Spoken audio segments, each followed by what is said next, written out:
Marina, I want to go back. So you're not testing for PD-L1. Are there other biomarkers that you think may be useful either now or in the future? I mean, we're getting a lot of data coming out at ASCO looking at some novel things. Yeah, so there are data on several things. So the first one is mutational burden, which is really interesting, but we have also data that the mutational burden can be interesting, but you need an homogeneous tumor. So maybe this is not the mutational load at all the important thing, but maybe you need something different. Then there are data on TNF, there are data on cytokines. We know that maybe KRAS mutated patients can benefit more of this kind of drugs, but again, they are subgroup analyses and not pre-planned. So I think that the story is quite complicated and we need more time. Govindan? So I just want to, I agree with Marina. I want to add a few more things. One is, it's not that just the mutation burden, it's the quality of those mutant peptides. After all, the immune system has to see something as foreign for it to react. And so these are called neoantigens. The altered peptides are able to present effectively to the immune cells. And so there are now computer-based algorithms that can predict, based on the mutation profile, what could effectively present for the class 1 reaction. So these neoantigens seem to predict a little bit better the response to outcomes. And also it is these neoantigens present in the trunk or present in all the clones seem to predict better. So it gets so complicated, but out of that there is a nice silver lining. And there was an excellent presentation at ASCO this year from the Hopkins group looking at the mismatch repair deficiency. In fact, a paper was presented in colorectal cancer, New England Journal of Medicine last year. In colorectal cancer, clearly those with mismatch repair deficiency seem to respond. And also there's a cohort on the non-colorectal cancer with mismatch repair deficiency. That was a focus of presentation at this meeting. And it was an impressive 50+ response rate. And so this is all various cancers you wouldn't think of as responding to checkpoint inhibitors, gastric cancer, pancreatic cancer even, endometrial cancer. So that is, the appeal of that is that that's a test that is readily available. You can do this based on immunohistochemistry or PCR, and there is evidence of mismatch repair deficiency in lung cancer quite a bit as well. So that's all very interesting. And then the tumor that I know of that has the highest response rate to checkpoint inhibitors is not something we commonly talk about. It's Merkel cell cancer.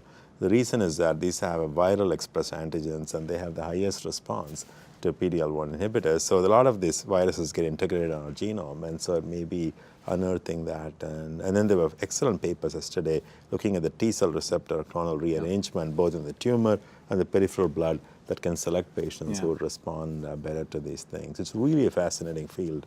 And so this biomarker field is not going to be simple because you need two parts. Something that elicits the immune response in the first place, something that holds it back, because if that weren't happening, patients won't present with cancer in the first place, clinically evident cancer. So we got to look at both of these things. We've been looking at the one part of that out of a plethora of checkpoints that can slow down the immune system. We're looking at one of that. Right. And that's why we are in this pickle looking at PD-L1. It is a pickle. Sarah, you've done, Yale's done a lot of work looking at PD-L1, actually reporting on some discordant outcome, based on the PD-L1 platform you're using. What's your perspective on this? Right, so I agree with what's been said. It's a complicated story, both with PD-L1 and other biomarkers. But I think what we've seen in trials and from personal experience treating patients is when you have a patient where you test for PD-L1 and it's negative, they can clearly still respond. It seems in several trials now the response rate is lower, so there's less of a chance of response, but they can respond. And I think that's really the question when I think about whether I'm going to test someone for PD-L1 is, well, I still want to treat them anyway, even if it's negative, because maybe I just don't want to know. Right. And if I'm going to treat them anyway because the other options are not great, and as Mark said about the EGFR patients, there's still this chance of long-term, really significant benefit, even in the negative patients, even if in the EGFR patients, I might want to treat anyway, so I won't test. If it would change my mind, if I might choose something else instead, I consider testing. But even with the mutational burden and other biomarkers that are being looked at, they're all, it's really an interesting field, but I don't think we have enough information now to say, if we test, then we'll know who to treat, because we still may see benefit in the negative patients. And It may be a different story in the first line setting Yeah. where we have other really active treatment options, but at least in the second line and beyond, I don't tend to test. I agree. I think the negative predictive value of this PD-L1 testing is poor. We still have patients who are negative that respond. We're not routinely testing, but I think there may be a role. I mean, if you look at the gradations of PD-L1 testing, they do seem to respond. They do seem to correlate with the response tucked away in the appendix of the Keynote 001. Depending on the cutoff level, there was higher responses based on the staining. Mark, you... Yeah, one of the nice things about being an alleged expert in this and that is you get to visit other hospitals. And I have to tell you, I've learned the most about this at your hospital from Liping Cheng. And I think that's the first thing I'd like to just step back a bit, and Govindan started into this already. There's very relevant biology here. PD-L1 agent cannot work without a tumor antigen that can be recognized by the immune system, without T cells, and without PD-L1 cloaking. All three of those things have to be there, or this stuff will not work. Not possible. No magic. It will not work. So why are these tests not perfect? Well, the tests actually are little pictures of this. The neoantigen is all about the antigen, and but our ability to define what's the real critical antigen that's going to turn on the T cell is not good. And PD-L1, the same thing.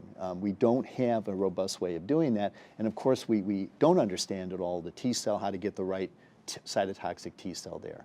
Each of these things teases at that, but none of them define it. But I don't want people to misinterpret that PD-L1 expression doesn't matter. It's absolutely critical, or this stuff will not work. And you have to have T cells there. They say, oh, we didn't find any T cells in this specimen. Well, you had to miss it, because this stuff will not work if you don't have a T cell. So that said, I don't think there's anything today that we can use for this.